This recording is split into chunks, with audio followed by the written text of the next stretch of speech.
Ever wondered why Italian cars are so captivating, almost mythical in their allure? For over a century, names like Maserati, Alfa Romeo, and of course Ferrari have been synonymous with elegance, speed, and innovation. These brands didn't just make cars, they created icons.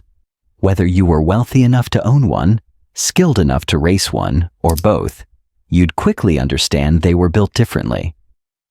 But what if I told you that how Ferrari operates today is nothing like it was during its early years? Today we're diving into one of Ferrari's most fascinating chapters, the story of the Uovo, or egg in English. Before we dive deeper into this fascinating story, make sure you're part of the journey by hitting that subscribe button. Trust me, you don't want to miss what's coming next. This isn't just any Ferrari. It's perhaps the strangest and most innovative Ferrari of its time. Before we get into the Uovo, here's some context. Our story begins with the Marzotto family, a powerful name in Italian business and industry during World War II. Giovanni Marzotto, the family patriarch, kept his 14,000 wool factory workers employed by investing his own money, showcasing both his business acumen and sense of responsibility.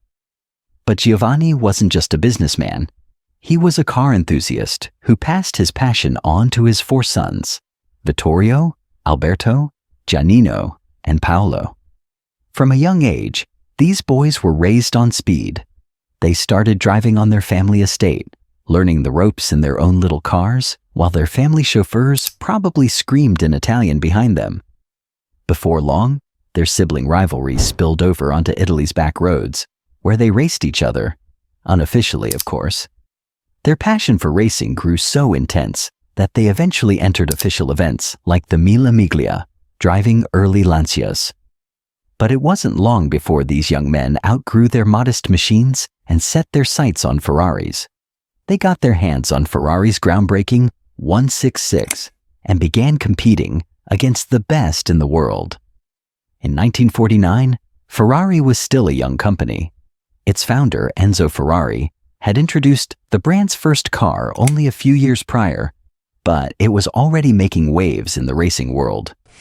This success was largely thanks to Enzo's obsession with V12 engines and his relentless pressure on his team of brilliant designers and engineers. One of the earliest models, the Ferrari 125, paved the way for the 166, a car that changed everything. The 166 featured a high-revving 2.0-liter V12 engine producing over 100 horsepower, paired with a tubular steel chassis that struck the perfect balance between strength and lightness. It was a game-changer, dominating events like hill climbs, endurance races, and, most notably, the Mille Miglia.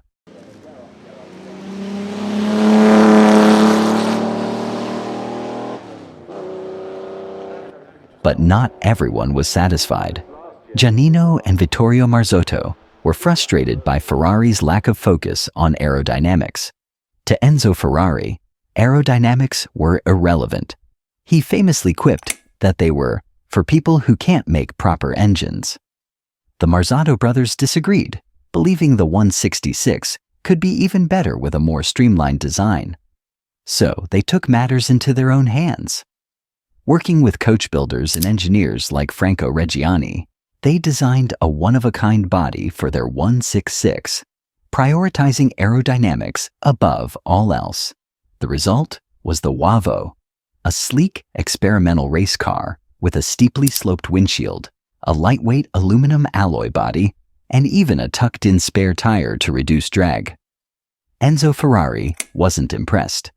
When the brothers presented the Uovo, he reportedly lost his mind, dismissing it as ugly and doomed to fail. But the Marzotto brothers didn't back down. They entered the Uovo in races determined to prove its worth. Now this is where things get intriguing. The story of the Uovo takes a mysterious turn in 1953 when it traveled to Mexico for the Carrera Panamericana race. Strangely, it wasn't with the Marzotto family anymore. While there's no record of the car being officially sold, many believe it was taken there by a racer named Scuderia Gust, who had been using the car at that time. From Mexico, the Uovo began an adventurous journey.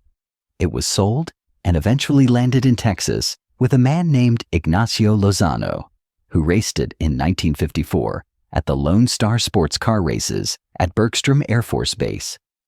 The car finished third in its class and continued to appear in races across California, though it didn't achieve any major wins. But here's where it gets even more exciting. Legend has it that James Dean himself crossed paths with the Uovo. Shortly after, the car was sold to David Andrews, a former movie star and music producer who made a bold decision. He replaced the Ferrari's iconic V12 engine with an American V8. While this practice was common in 1960s America for Ferraris, it marked a significant shift in the Uovo's story. After Andrews passed away in 1964, the car changed hands multiple times. It eventually found itself with Harvey Shaw, a Ferrari enthusiast from Los Angeles, who began restoring the car, albeit slowly. Unfortunately, Shaw couldn't complete the project, and the car was inherited by his widow, Lucille. In 1982, the Uovo entered the hands of Jack Dugan in Florida, marking the start of a full restoration. This restoration was no small task. With many original parts missing, Dugan and restoration expert Dick Green painstakingly rebuilt the car. Using old photos as references, they recreated pieces like the instrument cluster and other critical components. The engine was sent to England for rebuilding by Bob Wallace, and by 1986, the Uovo was ready to make its grand return at the Mille Miglia. From there, the Uovo became a showstopper, captivating audiences at races and exhibitions worldwide. It may have left its racing career behind, but its legacy endured. The Marzotto brothers, too, stepped away from racing, focusing instead on expanding their family's global textile empire. Yet, their passion for cars remained intact, leaving an indelible mark on Ferrari and motorsport history. One lingering question, though, is how the car got its nickname. Was it Giannino Marzotto who first referred to it as the Egg, inspired by its quirky design? Or did Enzo Ferrari coin the term as an insult? While we may never know the truth, what's certain is that the name stuck, and so did the car's reputation as a bold, experimental piece of engineering. Even though the Uovo didn't dominate the racing scene, its innovative design showcased the potential of aerodynamics and weight-saving techniques in motorsport. Its influence can be seen in future Ferrari models and in the evolution of race car engineering. Today, this beautifully ugly masterpiece remains a celebrated part of Ferrari's history, recently selling for a staggering $4.5 million. This story is a testament to how daring ideas often face resistance before earning their place in history. The Uovo was a car ahead of its time, proving that innovation, no matter how unconventional, can leave a lasting legacy.